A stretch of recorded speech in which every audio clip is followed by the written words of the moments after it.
Yo, what's crackle-lating? This your homeboy Ice Cube. Y'all know what it is. You checking out Scoop B Radio, baby. Scoopy Radio in your area code. Every place you need to be, make sure to check out Scoopy Radio on all streaming platforms. It's always an honor when you have hip hop, movie, acting, royalty. Ice Cube, the Big Three's co-founder, joins us. Brother, what's going on? And it's all good. I can't complain at all. Everything is lovely. I'm loving the view in the background, sir. Thank you. Yes, it's a nice view for sure. Yes, sir. Definitely a nice view. Yeah. Today, the Big Three released their schedule for this coming season. How excited are you, man? Because it's been going on for some time. You guys have been successful. How excited are you? Extremely excited. The league is growing.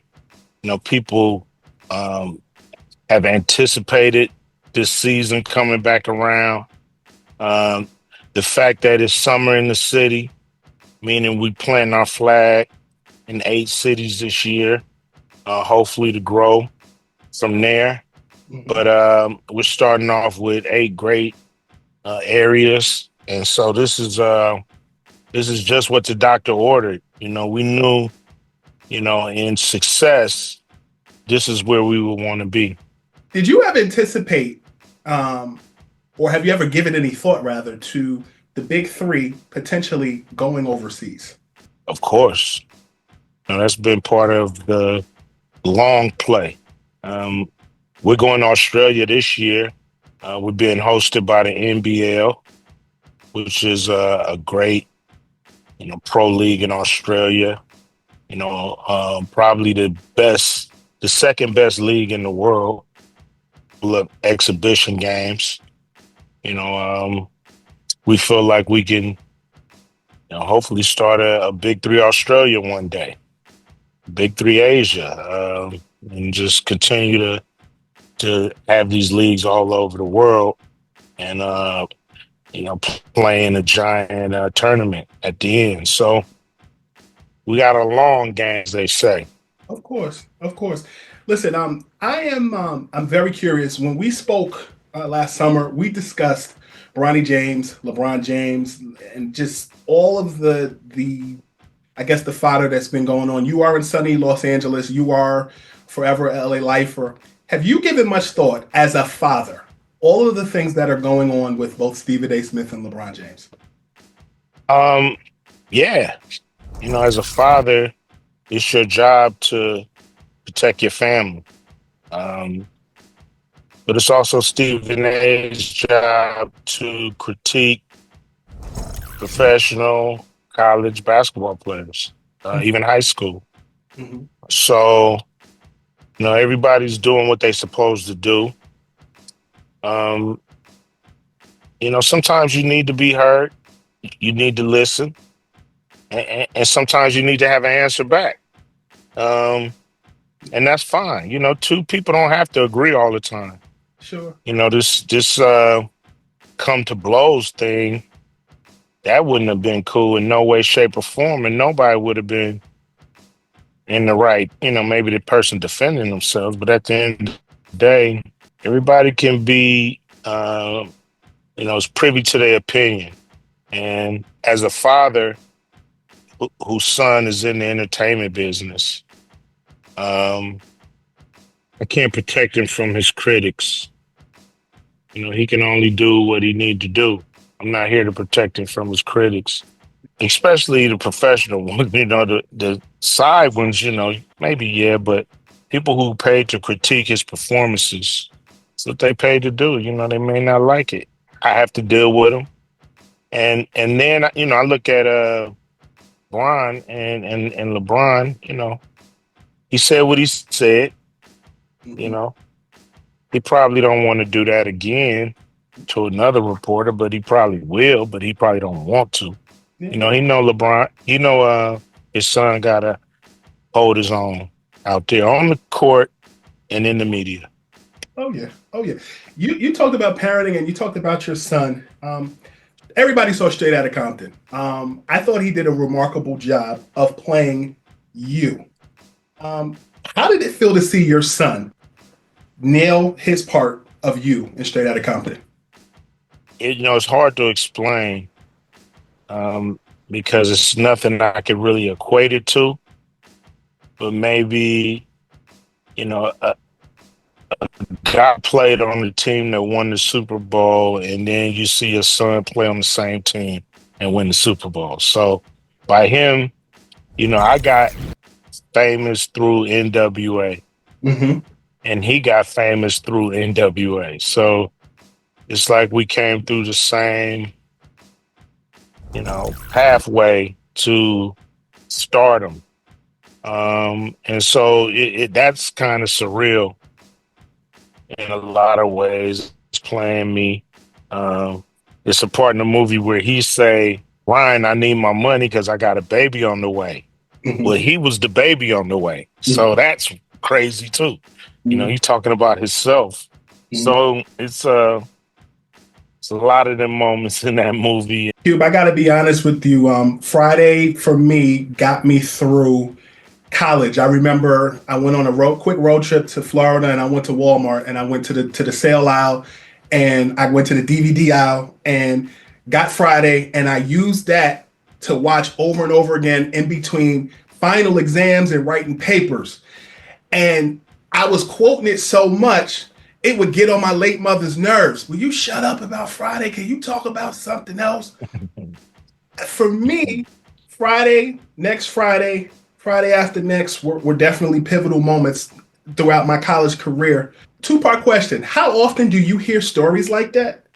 And the other part of that question is, can we finally get a last Friday? Um, I hear stories like that every week. Okay. Every week somebody is coming at me and telling me, a story about Friday, or just a quote, or just, something that reminds me of the movie. Um, and it's a blessing. I remember growing up in movies like Car Wash Mhm. and Coolie High. These movies did the same thing for me and my generation. Movies you would watch over and over and over again, and just enjoy the atmosphere that the movie gives off. And you want to be a part of it. You want to know the characters. You want to hang. All those things. In doing Friday, that's what we wanted to achieve. You want that neighborhood classic that people can't get enough of. And so achieving that was, just a dream come true. And then doing the sequels are great, and we're working on doing the fourth one right now. So, we're just working on the boring paperwork stuff. But after we get done with that, then we'll start shooting a very funny movie. There are a lot of people who were in that movie that are no longer with us. You obviously think of John Witherspoon. You think of Bernie Tiny Lister, Lister. Yeah.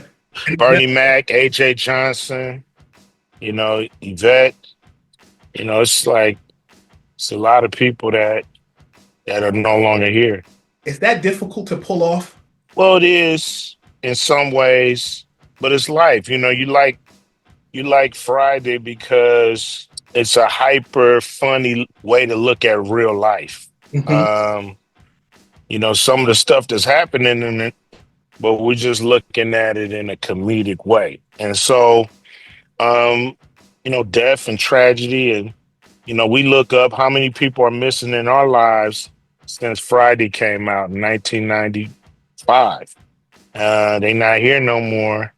We miss them, we remember them, but we still gotta move on and live life and laugh today, tomorrow, the next day. It's people still around us that can, do that. So, you know, like the Jones family is gonna deal with it the same way anybody family would deal with death and people not being here. Hmm. Hmm. Scoopy Radio, joined by the incomparable Ice Cube, talking all things Big Three. Friday, basketball, all encompassing. He is in sunny California. Brother, let me ask you a question. What makes you laugh? Oh man, funny people. I hang around a lot of funny people that make me laugh. Um, I got a pretty good sense of humor. I'm laughing all day at, especially stuff on the stupid internet. You just a lot of stuff that's just a trip. And so, yeah, I find myself laughing all the time. Is there a particular comedian, past or present, that you lean on that you can just turn on the TV and laugh all day? Oh man, Mike Epps. Mike Epps is just extremely funny to me. His style of comedy, it just never gets old to me. This is his personality. He's just funny.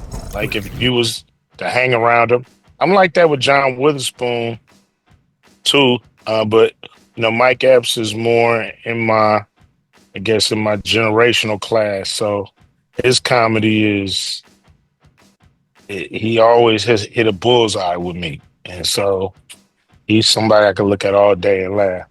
I remember when I was in college, my roommate and I would go in the dorm and we would sing getting into the door. Y'all can't fuck with the police. Y'all can't fuck. Yeah, That's I just mean, Brandon, but it's him. yep, and a lot of that is off the dome Yeah. in the moment. Um, and we give them that freedom to feel free. We're gonna keep the cameras rolling. We ain't gonna yell cut too quick. And get down. If you feel it, do it. Don't ask. If you feel it, do it. It's camera, it's tape. We can edit, we can cut it if we don't like it. Right, right. New York is home for me. LA is home for you. Are the Dodgers the new Yankees? No, the Dodgers is the Dodgers. Yankees are the Yankees. Okay. The Dodgers they got 8 championships. I think the Yankees got what, 26 or something like that, I, 27. So, the Dodgers got a ways to go, but we're proud of them here in LA. And hopefully we'll see y'all again in October. you had a legendary performance in my mind at the Apollo Theater in 1992. What do you recall about that performance? Being a little bit, of course, you're doing an Apollo, you're a little nervous. Everybody's seen Showtime at the Apollo, even though it's not that kind of thing. But you're in New York. You're in the mecca of hip hop. If you ain't coming off right, you're gonna get booed. Mm-hmm. It's no if, ands, or buts about it, especially back then. And so you wanted everything to be perfect. You wanted to represent hip hop in the right way. And you wanted to rock the mic, rock the crowd, rock the mic, rock the crowd. That's the goal. It ain't looking cool. It ain't just being up there to be up there. It ain't, posing this. It's like, you got to be ready to grip it and rip it. And that's how we felt. We was amped. We was, ready to go like, shot out of a cannon, as they say. We Mm-hmm. was so amped. So it's a vivid memory. I remember playing Apollo and they rushed the doors, so it's people standing in the aisles. They throwing money. They broke the banister on the balcony and they handing that down to security.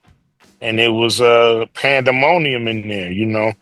Yeah. And I was extremely grateful to be a part of hip hop at that time. A few more questions for you. What are your top five West Coast songs of all time? Do you have a five?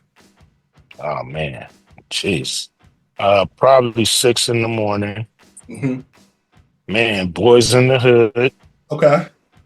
I mean, California Love was up there. Yeah. Speed Thing Mm-hmm. it was up there. And I gotta say, it was a good day. I gotta throw myself in there. The Lakers played the Supersonics. Yeah, they did. They won. Yes, yes, yes. You look at music era during your time and you look at the music era now, specifically the financial model, as far as streaming goes. Do you love it or do you hate it? Of course, I don't love it. Can't say I hate it. It still is a way to get the music out and widespread. But, it's not like the good old days when you could sell CD and make pretty good money. And also, you knew if people went out stood in line sometimes, went to the record store 3 or 4 times till your record came out. Um, bought it. Dudes cherished their CDs and their records. It was like, you felt like you had to keep a hold of that stuff. You know what I'm saying? Like somebody could steal it. It was very precious. And you miss those days when music was precious, where people, would damn near fight over a CD if somebody took it or was playing it or didn't ask and all this kind of stuff. And so you knew people cherished the music. And then at a certain point when the computer came in, people felt music was free and disposable. And that's the part that I hate.